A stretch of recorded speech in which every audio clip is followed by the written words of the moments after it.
Good evening student. मैं advocate Neha Singh आप सभी का अपने यूट्यूब चैनल एडवोकेट नेहा की पाठशाला में एक बार पुनः स्वागत करती हूँ। स्टूडेंट्स, हम लोग आधुनिक भारत की सीरीज में स्वतंत्र राज्यों के बारे में पढ़ रहे हैं, जिसमें हम लोग बंगाल के इतिहास को पूरा कर चुके हैं।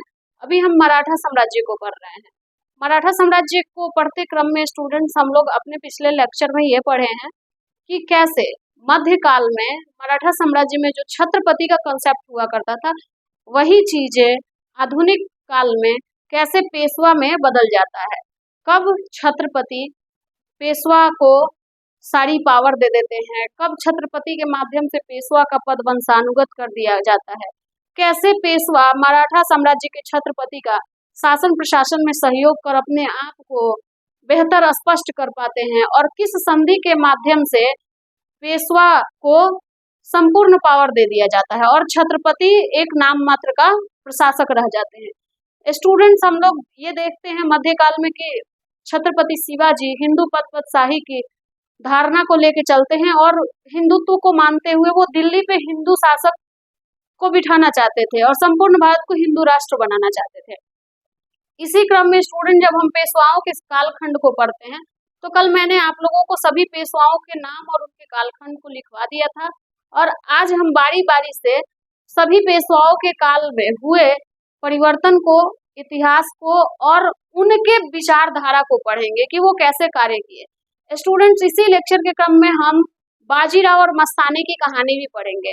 जो बाजीराव मस्तानी आप मूवी देखे थे, उस फिल्म में जो चीज फिल्माया गया था वो एक प्रेम कहानी थी, जो कि इतिहास की वास्तविकता से बिल्कुल अलग थी। इसलिए स्टूडेंट, हम ये सारी चीजों को पूरे ढंग से पढ़ेंगे। आइए हम बाजीराव प्रथम को भी पढ़ेंगे, बाजीराव द्वितीय को भी पढ़ेंगे, बालाजी विश्वनाथ को भी पढ़ेंगे, जो कि क्रम से तो 7वें पेशवा थे, लेकिन वंशानुगत क्रम जो बनाया गया, पेशवाओं का जो वंशानुगत क्रम बनाया गया, उसमें ये पहले थे और साहू जी महाराज के कालखंड से ये काम कर रहे थे। तो स्टूडेंट्स, कल हम लोग के जो पहले पेशवा थे जिनके बारे में हम लोगों को पढ़ना है, उनका नाम है बालाजी विश्वनाथ। बालाजी विश्वनाथ। इनकी बहुत सारी कहानियां मैं आपको बता चुकी हूँ अपने पिछले लेक्चर में। अगर आप नहीं देखे हैं तो जाके जरूर हमारा पिछला लेक्चर देखिए, उसमें आपको स्पष्ट होगा कि कैसे बालाजी विश्वनाथ के ज्ञान और कुशलता का प्रभाव पड़ता है छत्रपति पे, और कैसे इनको जो पेशवा का पद मिलता है और इनके कालखंड से कैसे पेशवा के पद को वंशानुगत कर दिया जाता है। बालाजी विश्वनाथ क्रम से तो 7वें पेशवा थे। इनका कालखंड जो था 1713 से 1720। अब आपको यहाँ भूलना नहीं है, 1713 से 1720 स्टूडेंट, ये काल है मराठा साम्राज्य के 7वें पेशवा और वंशानुगत होने वाले पहले पेशवा बालाजी विश्वनाथ के कालखंड का टाइम पीरियड है। लेकिन इसी समय आपको याद होना चाहिए कि इस समय एक मुगल बादशाह फरुखसियर भी थे जो कि शासन कर रहे थे, और मैं इसका चर्चा इसलिए कर रही हूँ कि जब मैं परवर्ती मुगल बादशाहों को पढ़ा रही थी तो मैंने उस टाइम जब फरुखसियर का के बारे में पढ़ाना शुरू किया तो उसमें मैंने एक चीज बताया था कि फरुखसियर से एक समझौता हुआ था मराठाओं का, और उस समझौता के तहत दक्कन में चौथ और सरदेश मुखी वसूलने का अधिकार प्राप्त हो गया था मराठा छत्रपति को। तो वो कैसे प्राप्त हुआ था, वो समझौता किसके साथ हुआ था, अभी मैं उसका सब वर्णन करूंगी क्योंकि दोनों का कालखंड सेम है। अब बालाजी विश्वनाथ के बारे में कहा जाता है स्टूडेंट, क्योंकि पहले मध्यकाल से हम आधुनिक काल में आ चुके हैं। आधुनिक काल है मराठा साम्राज्य का द्वितीय संस्थापक बालाजी विश्वनाथ को मराठा साम्राज्य का द्वितीय संस्थापक कहा जाता है।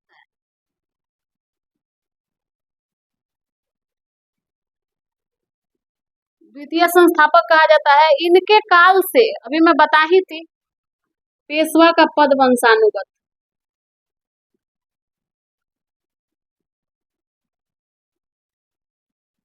अर्थात इनके बाद अब इन्हीं का कोई वंशज पेशवा बनेगा। भू राजस्व प्रणाली के जानकार थे।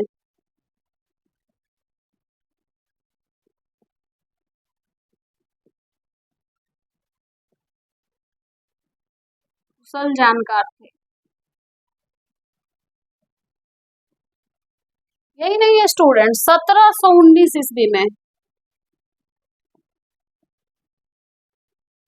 मुगल तथा मराठा के बीच समझौता।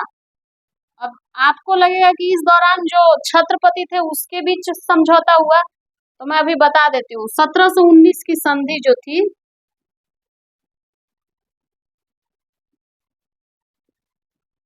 वो किसके किसके बीच में होती है, तो 1719 की संधि मराठा तथा मुगलों के बीच हुई।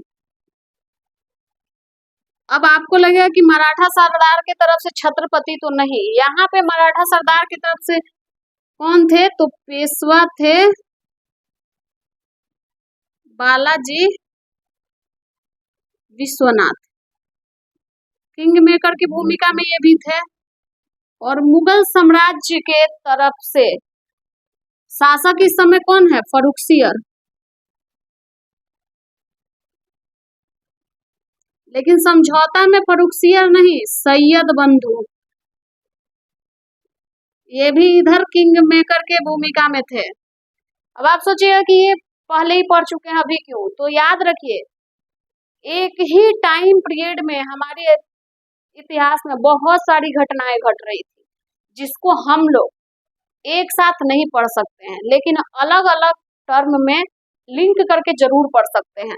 तो फर्रुखसियर की तरफ से सैयद बंधु थे, और सैयद बंधु में भी महत्वपूर्ण कौन था, तो सैयद बंधु में हुसैन अली।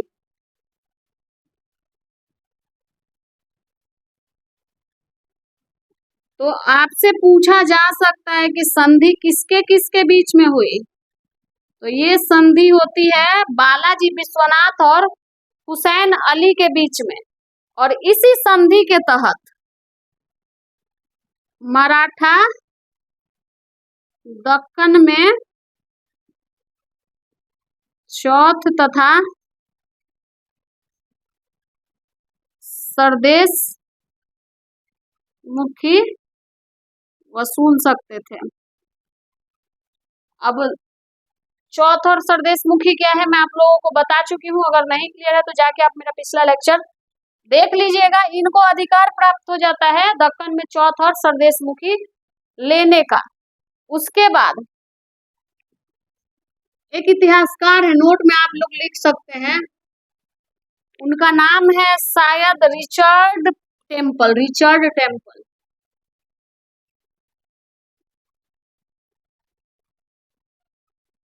ये इस संधि को मराठा साम्राज्य का मैग्ना कार्टा नाम देते हैं। आप जरूर पढ़िएगा कि क्या होता है मैग्ना कार्टा, और कमेंट बॉक्स में आप लोग जरूर बताइएगा। मराठा साम्राज्य का मैग्ना कार्टा वो इस संधि को कहते हैं। यही इंपॉर्टेंट कार्य था बालाजी विश्वनाथ का। एक तो काम था कि मराठा साम्राज्य के द्वितीय संस्थापक क्यों कहे, तो सभी सरदारों को इकट्ठा किए और खेर के युद्ध में सहयोग किए और मराठा साम्राज्य का पुनः उद्धार किए। इसके बाद किंग मेकर की भूमिका में आ गए।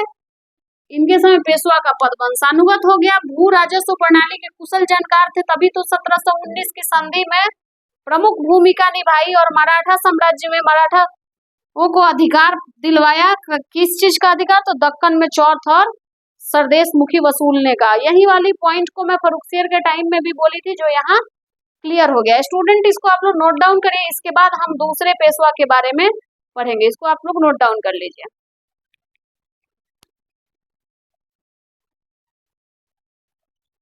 स्टूडेंट सब पढ़ते हैं नेक्स्ट पेशवा के बारे में, जिनका नाम था बाजीराव प्रथम।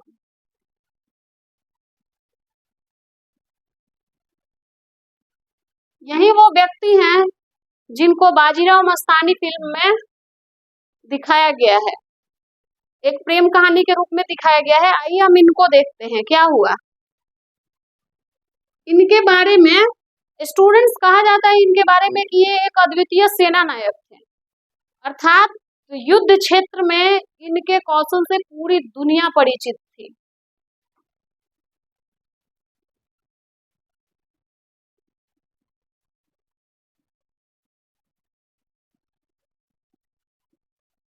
अद्वितीय सेना नायक थे।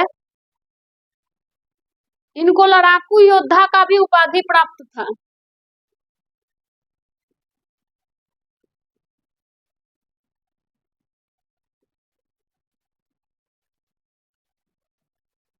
लड़ाकू पेशवा या योद्धा पेशवा भी इनको कहा जाता था।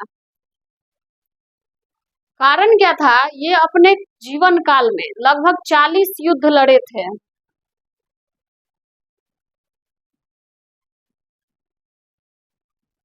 और सभी युद्ध में विजय प्राप्त किए। ये इंपॉर्टेंट पॉइंट है। अपने जीवन काल में 40 युद्ध लड़े, 40 के 40 युद्ध में विजय प्राप्त किए। कालखंड आपको पता है 1720 से 1740। अब आप देख सकते हैं 20 से 40 अर्थात 20 वर्ष। 20 वर्ष में 40 युद्ध लड़ना और 40 युद्ध में युद्ध को जीतना, ये बता रहा है कि ये कितने कुशल नेतृत्व करता रहे होंगे। और इसी पीरियड में आपको मस्तानी की कहानी भी सुनने को मिलेगी। लेकिन वो मस्तानी की कहानी जो फिल्म में दिखाया गया है, अगर शायद उस तरीके से बाजीराव मस्तानी का प्रेम प्रसंग हुआ होगा तो हमें नहीं लगता है कि वो 40 युद्ध को लड़ पाते और जीत पाते। तो कहीं ना कहीं फिल्म में मिथ दिखाया जाता है, सीरियल्स में मिथ दिखाया जाता है, लेकिन हमें जो पढ़ना है स्टूडेंट्स, हम वो चीजें पढ़ेंगे। इनका भी सपना शिवाजी की तरह था, हिंदू साम्राज्यवाद। इसके लिए इन्होंने मराठा संघ भी बनाया। मराठा संघ की स्थापना इन्होंने की थी। हिंदू पदशाही को प्रोत्साहित भी इन्होंने किया। छत्रपति का जो सपना था, छत्रपति शिवाजी महाराज का जो सपना था, उस सपने को पूरा करने के लिए इन्होंने अपनी पूरी शक्ति लगाई थी। और इस क्रम में ही इन्होंने मराठा संघ की स्थापना की और अपनी राजधानी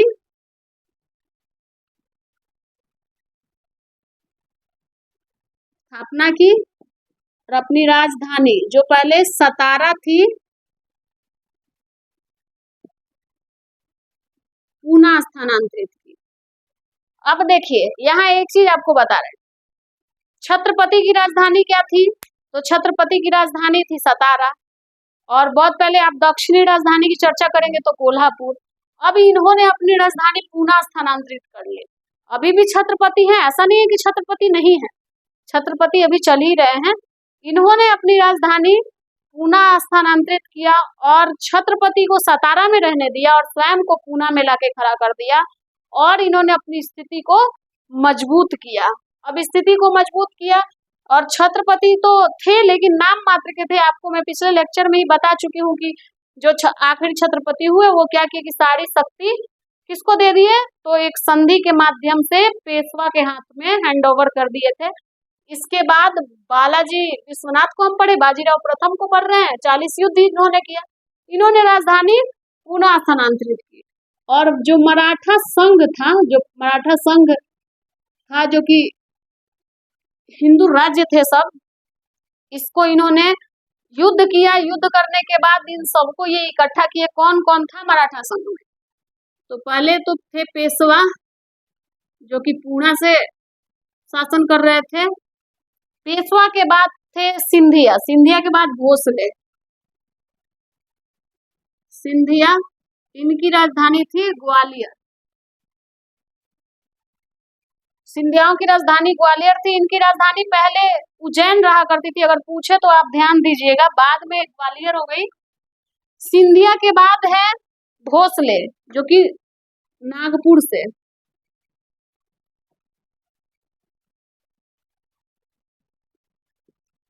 भोसले के बाद है स्टूडेंट होलकर। होलकर के बाद हो गए गायकवाड़। ये पांचों लोग मिलके मराठा, होलकर इंदौर से, गायकवाड़ बड़ौदा से,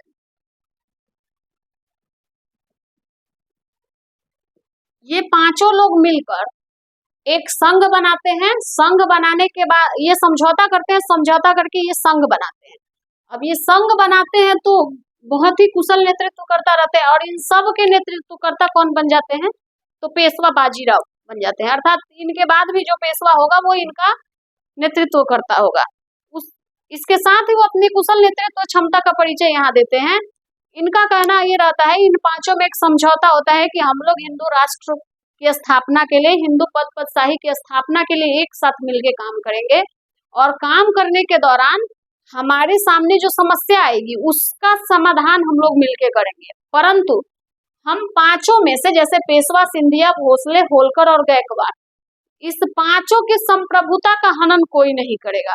अर्थात ये पांचों व्यक्ति अपने राज्य में स्वतंत्र निर्णय लेंगे, अपने प्रजा के विकास के लिए कार्य करेंगे। ऐसा नहीं है कि पेशवा सबका प्रमुख है तो सभी राज्यों के आंतरिक मामले में हस्तक्षेप करेगा, ऐसा बिल्कुल भी नहीं था। समझौता में ये था कि आप सभी संप्रभु हैं, स्वतंत्र हैं, आप अपने लिए निर्णय ले सकते हैं, पेशवा आपके नेतृत्व करता है, लेकिन आपके संप्रभुता को भंग नहीं करेंगे। लेकिन अगर कोई भी बाहरी आक्रमण होता है, कोई भी बाहरी व्यक्ति आके हम पांचों में से किसी एक को भी डिस्टर्ब करता है, तो हम पांचों साथ होके उसका सामना करेंगे। अर्थात कोई भी बाहरी आक्रमण होगा तो हम पांचों साथ मिलके युद्ध करेंगे। इस पे ये सबकी सहमति बनती है, और इनकी सहमति के बाद ये सब लोग एक साथ हो जाते हैं और एक साथ होके हिंदू पदशाही की स्थापना के प्रयास में लग जाते हैं। और पेशवा जो रहते हैं, अभी मैं बताई थी कि हिंदू साम्राज्यवाद को वो मानते हैं और साम्राज्यवाद की नीति में वो विश्वास करते हैं। इसी के लिए तो इन्होंने 40 लड़ाइयां भी लड़ी।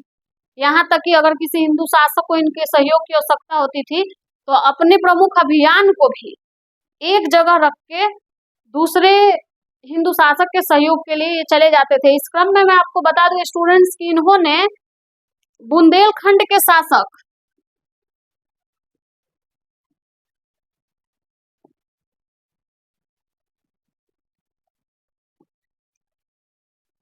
छत्रसाल का सहयोग किया था।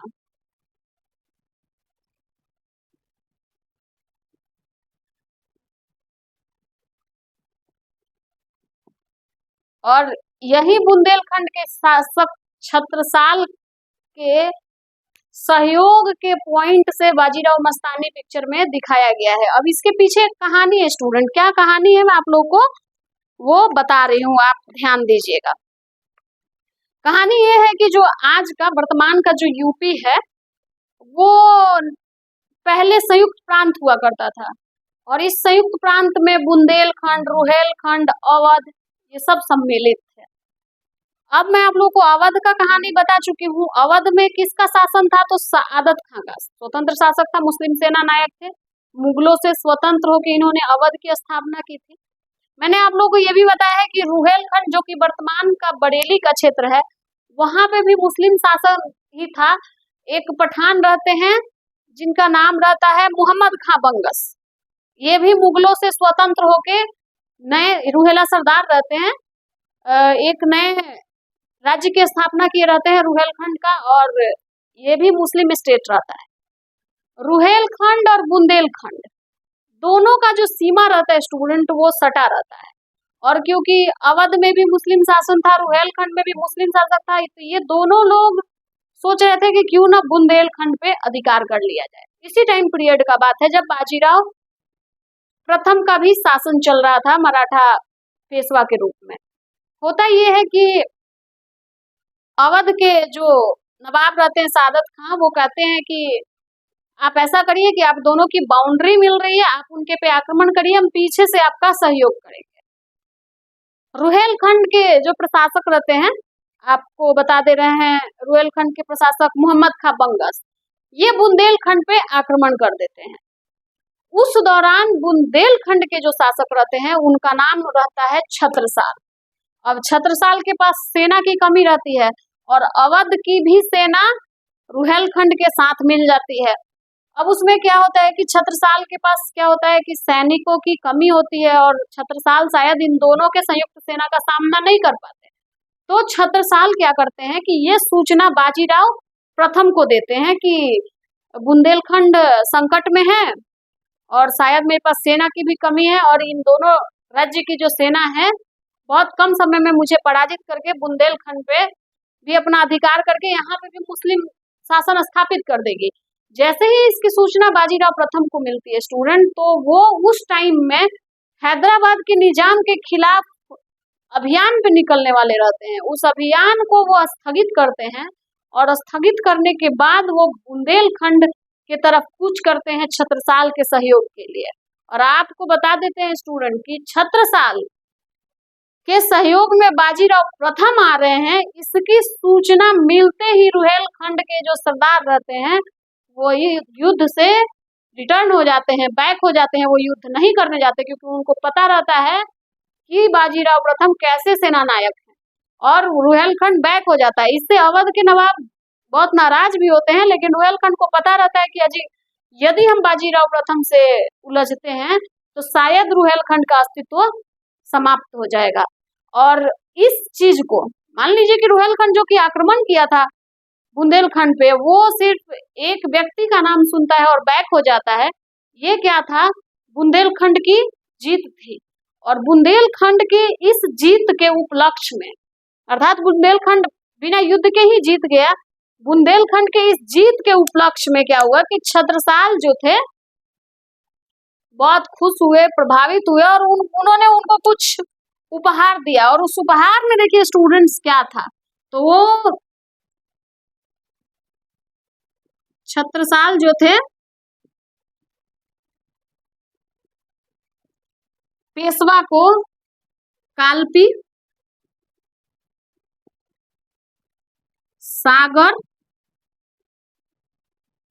झांसी के साथ साथ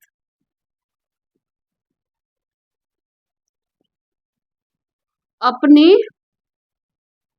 नर्तकी मस्तानी को भी भेंट स्वरूप दिए।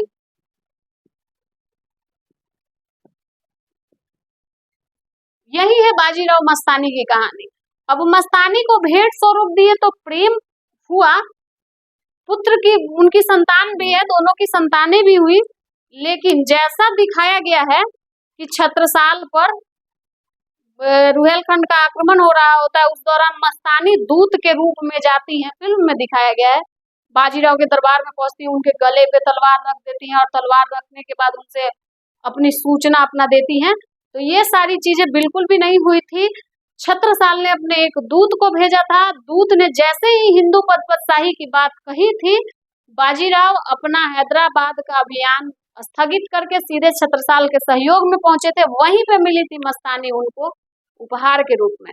तो स्टूडेंट्स, आज हम अपने लेक्चर में इतना ही रहने देते हैं। आप पुनः हमारे साथ जुड़िएगा। कल के लेक्चर में हम आगे के पेशवा के इतिहास को पढ़ेंगे। आज फिलहाल इतना ही। आप सभी हमारे चैनल से जुड़े रहिए। प्रीवियस ईयर क्वेश्चन बनाना बिल्कुल भी मत छोड़िए। हमारे चैनल को लाइक करिए, शेयर करिए और सब्सक्राइब करिए, और ज़्यादा से ज़्यादा लाभ उठाइए। फिर हम मिलते हैं कल इसी समय। Thank you student.